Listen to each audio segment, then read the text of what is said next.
Hello दोस्तों, NHPC के बारे में वीडियो में हम डिटेल में बात करने वाले हैं, बिजनेस को हम समझने वाले हैं। देखिए, जब हम भारत की बात करते हैं तो जो इलेक्ट्रिसिटी का जो इंस्टॉल्ड कैपेसिटी है, पावर का जो इंस्टॉल्ड कैपेसिटी, उसमें हाइड्रो पावर का जो रोल है वो 11% के आसपास में है। ठीक है, बाकी जो इलेक्ट्रिसिटी के सोर्स जैसे सोलार हो गया या फिर थर्मल हो गया, फिर बाकी सब चीजें आ जाती है।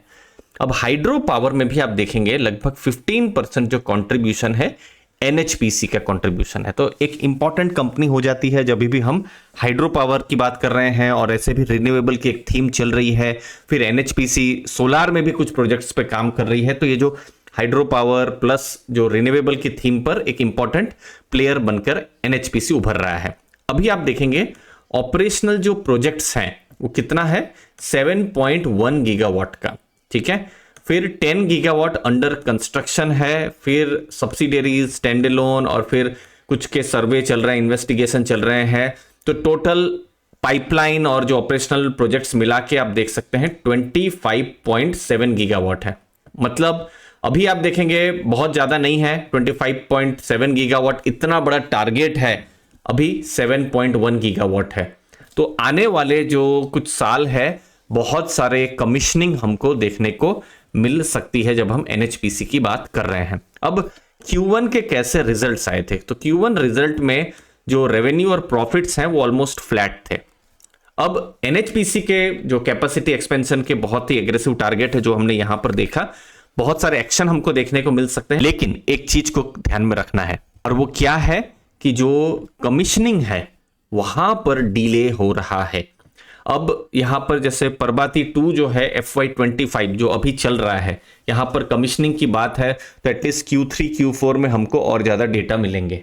फिर लोअर सुबनसिरी है, 2-3 साल में उनका भी कमिश्निंग का बात चल रहा है। तो इंपॉर्टेंट चीज जो रहने वाली है, मॉनिटर करने वाली रहेगी आने वाले जो क्वार्टर्स हैं साल में जहां पर कमिश्निंग हो, क्योंकि बहुत सारे अंडर कंस्ट्रक्शन प्रोजेक्ट्स हैं, थोड़ा जो डेडलाइंस हैं उससे ज्यादा वो जा रहे हैं। अब वो एक इंपॉर्टेंट चीज आने वाले टाइम में रहने वाली है।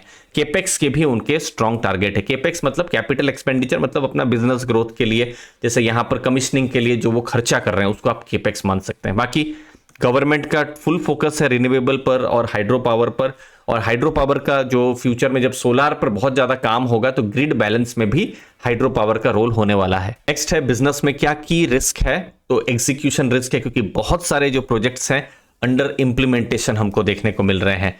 तो इंप्लीमेंटेशन है, बहुत सारे जो प्रोजेक्ट्स हैं हमको अंडर कंस्ट्रक्शन देखने को मिल रहे हैं, तो उनका एग्जीक्यूशन, कमिश्निंग वो ठीक टाइम से हो, कुछ अड़चन ना आए, प्रॉब्लम ना आए, वो चीज देखने की रहेगी। नेक्स्ट है जो डेट जो है थोड़ा ज्यादा है यहां पर, लेकिन रेटिंग की स्टेबिलिटी हमको देखने को मिल रही है। अब देखिए यहां पर जब हम रेटिंग की बात कर रहे हैं, ये लास्ट में ये इकरा का रेटिंग आया हुआ है, और ये 2023 का भी रेटिंग है। अभी हम देख लेते हैं 2024 का क्या रेटिंग आया हुआ है। ये देखिए, ये रेटिंग हमको AAA का दिखा रहा है, जो कि सबसे स्ट्रॉन्ग रेटिंग है। तो उनका डेट ज्यादा है, तो रेटिंग भी यहां पर मजबूत देखने को, यहां भी लास्ट ईयर भी देखिए AAA की ही रेटिंग थी। डेट अगर आप देखेंगे तो डेट है थोड़ा ज्यादा 0.84, लेकिन स्ट्रॉन्ग रेटिंग है, मतलब इतना भी पता चल रहा है कि जो कंपनी है उनके पास एडिक्वेट रिसोर्स हैं, कैश फ्लो है, जिससे वो अपने डेट को वो चुकता कर सकते हैं। वैल्यूएशन पर आते हैं, price to earning, price to book ratio को देखते हैं। तो देखिए प्राइस टू अर्निंग रेशियो आप देखेंगे 10.1 का है। इनफैक्ट आप लास्ट मतलब 2023 तक देखिए, 2014 से 23 तक उनको हाई वैल्यूएशन नहीं मिला हुआ है, 12-13 का मिला हुआ है जो पी रेशियो आप देखेंगे, लेकिन मैक्सिमम टाइम में 9-10 उसके आसपास ही पी रेशियो मिला है। लेकिन लास्ट 6-7 महीनों में आप देखेंगे, और इनफैक्ट आप 1 साल भी ले लीजिए, उनका जो पी रेशियो इंक्रीज हुआ है और अभी हमको हिस्टोरिकल लेवल से महंगा लग रहा है। प्राइस टू बुक में क्या स्टोरी है देख लेते हैं।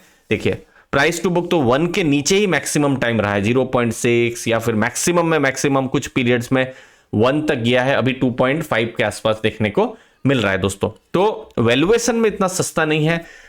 यस, फ्यूचर में जो थीम है बहुत रिन्यूएबल की थीम है, जिसके कारण से हो सकता है वैल्यूएशन ज्यादा मिला हो। पास्ट में कुछ इंपॉर्टेंट ट्रिगर्स भी नहीं थे, क्योंकि हाइड्रो पावर में एक स्टेबल बिजनेस जैसा चल रहा था, लेकिन अभी फ्यूचर में जो है बहुत सारी एक्शन या एक्टिविटीज यहां पर होने की बात है, बट हमको सस्ता भी जो कंपनी है वो देखने को नहीं मिल रहा है। बाकी भी अगर हम डेटा देखते हैं तो जैसे डिविडेंड यील्ड लगभग 2% के आसपास में देखने को मिल रहा है। जो मार्जिन्स हैं स्ट्रांग है इस बिजनेस का, ऑपरेटिंग प्रॉफिट मार्जिन 50% के आसपास है, नेट प्रॉफिट मार्जिन भी हमको स्ट्रांग देखने को मिल रहा है।